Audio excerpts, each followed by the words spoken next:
All right, and we're visiting today with what I call the First Lady of Arizona Hockey, Lyndsey Fry. Lyndsey, welcome to the show on our Women of Hockey Week. You're going to be our big finale, so let's make it good, okay? All right, sounds good. Thanks for having me. Tell me a little bit about what you're doing right now. Everybody knows kind of the history of what you've done, but tell me what you're into and what you're involved in right now. So, it's been a pretty crazy year since we last talked. I'm actually in business school at ASU. I'm getting my MBA, which is a lot of fun. I'm still running Lyndsey Fry Hockey, so getting geared up for the summer to do all my camps, which I'm pumped about. We've got Chandler boys and girls coming up in June, which is going to be awesome. And then I am training for an Ironman, which will be here in Tempe in November, which has been a really rewarding experience. I'm actually raising money for a group called Smile Train, and they send surgeons down to third world countries so that kids with cleft lips and palates can get the surgeries they need. So it's been a really cool experience and just training my butt off, having fun. So tell us a little bit, first of all, about how you train for an Ironman. What do you do? What's your day like? Well, the hardest part, honestly, isn't even the training itself. It's finding the time to do it. Right. Because once you get into the groove of things, you just you adapt to the training, and so it's really just the time keeps adding on. And so between business school and running my business, it really is just about finding time. So I have to be really smart about my schedule, but I'm biking, I'm running, I'm swimming obviously, and then I do some strength training in there as well. But like this morning, for example, I biked for 3 hours and then ran for half an hour. So it's and then took time to stop by here and do a little time for us. So I appreciate that. Hey, I'm pumped to be here. So tell us a little bit about the camps and how they're going with the Coyotes. I know you spent an awful lot of time working with a bunch of different people, and specifically some of the girls programs. Tell me how you think girls and women's hockey is progressing here in the state of Arizona. Yeah, so we finished up the Small Fries program a couple weeks ago, months ago, and it was so much fun. It was a 6-week program, totally initiation program, so you had girls who were ages like 4 to 8, and we brought them out to the arena and iced in Chandler and just got them out there skating, got them out there with the stick in their hands. It was a really cool experience, and I think what's awesome about it is the Coyotes had the option to allocate that program to wherever they wanted, and they chose to have 20 slots dedicated specifically to girls, specifically to the Small Fries program. So I give them so many props for that, because it's awesome. I mean, we have 20 new little girl hockey players who are now going to grow up, and hopefully we can just continue to grow that program and help grow the game. So it's really exciting. You know, when you were growing up here in Chandler and in Southern California and learned to play hockey, and did you ever think there was going to be an ASU women's team and now a Grand Canyon women's team? No, I mean, I think I dreamed. But yeah, no, it's crazy how much it's developed between both the men's teams and the women's teams, and the fact that now it's being spearheaded by Lyndsey and Gibby and Matt and all those guys. I mean, it's really cool. And then now at GCU with Natalie, I mean, it's awesome to just see how many people care. Right. I think that's the biggest thing, is that we can't grow the game unless people care, and it's really exciting to see that people are finally stepping up to the plate. So things are starting to grow for it. I know it's got a lot to do with the men's program too, and the need for more arenas and ice services and things like that. And tell me a little bit about what the NCAA men's program has meant, do you think, to women's development? How has that helped or harmed, if it has? I certainly don't think it's harmed. I think, you know, there's been this stigma around Arizona for a long time about, one, hockey can't be played in the desert, and two, there certainly can't be a college team here. And I think that, you know, Coach Powers has been able to totally disprove all of that. He's worked incredibly hard to get that program off the ground. And my personal vision is that now some of these Southern California schools, big top 10 schools, will get men's hockey, and eventually that'll lead into women's hockey. Because unfortunately, that's still kind of the progression that it goes through. Right. So the fact that we already have a women's team up and running, I think we're ahead of the curve, and it's really cool to see. So let's talk about your career, of course, at Harvard, and the success you had with the Olympic team, and all the success with national competitions, things like that. What was your gut feeling when you saw the program like the University of North Dakota's go by the wayside? What did you feel initially? I just felt sad. Yeah. I actually, I took a visit there when I was being recruited.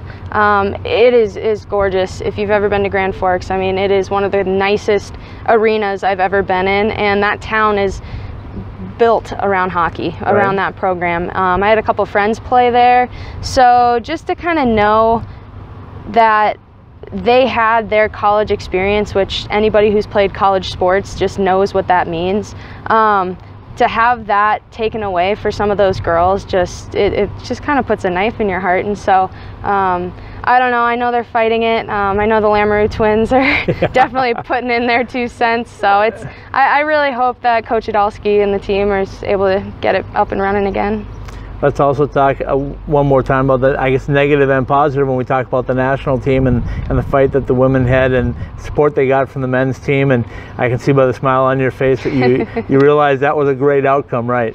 Yeah, it's unbelievable. I mean, I would definitely be lying if I said that what they were fighting for wasn't a reason why I decided to retire when I did. I mean, there's an expectation when you play for the team that, you know, you're supposed to train in New England, somewhere where you can be with the team, train with the team on and off the ice, and you're training full time, which means you don't usually have time for a full-time job, which means you're kind of working private lessons, or you're working, you know, anywhere you possibly can just to pay your rent. And for me personally, that didn't appeal to me. I didn't want to keep fighting, keep playing, and live in some shack in Boston. And that truly, it definitely wasn't the #1 reason. I knew I wanted to come home and work with the kids, but it didn't make it any more appealing. Right. So I am really, really proud of the team. Even during my Olympic year, we had our rounds with USA Hockey, just trying to get what we needed for that year, let alone equality. So the fact that they were able to do that, and more importantly, just the way that the entire hockey community surrounded them was so cool.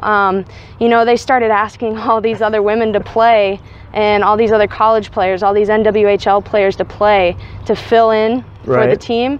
And I don't think anybody, especially them, expected the entire women's community to turn them down and stand behind the national team. So I think that was the coolest part of it all, was just to see the strength in the community behind women's hockey here nationally.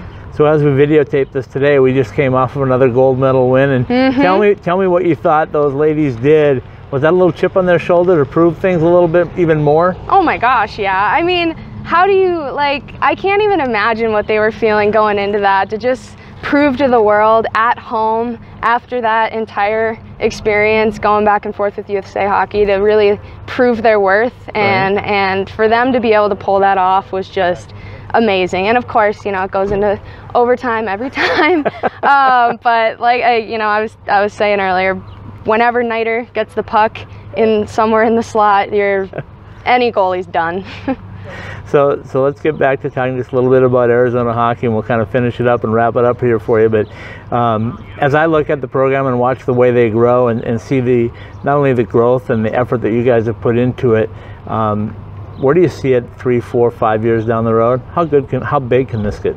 Arizona hockey? Absolutely. Whew, that's a big question.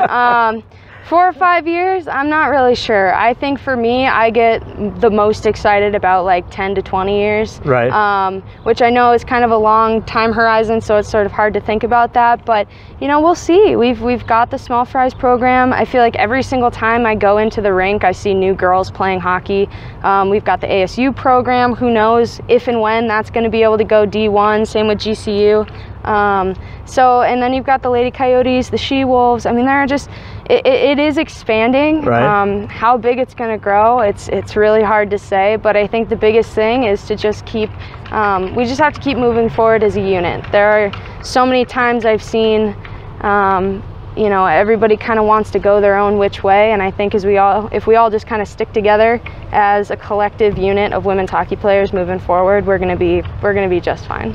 And I know, since you do have a little bit of tie-in with the Coyotes, I know keeping the Coyotes here, getting them in a viable place where they can make some money and be profitable, is extremely important to hockey all over the Valley. So what would you tell people here in the Valley to support, or basically to get behind the Coyotes to make sure that that team stays here where they belong?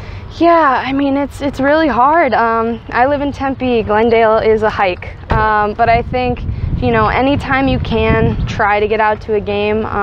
Just please do, if you can. Take the kids, take the family. I think the other thing too is just, you know, social media is a really powerful thing. Yeah. If you know, the NHL or, you know, some of these landowners in Arizona are able to see, wow, this is really important to people, this matters to people, that's really powerful.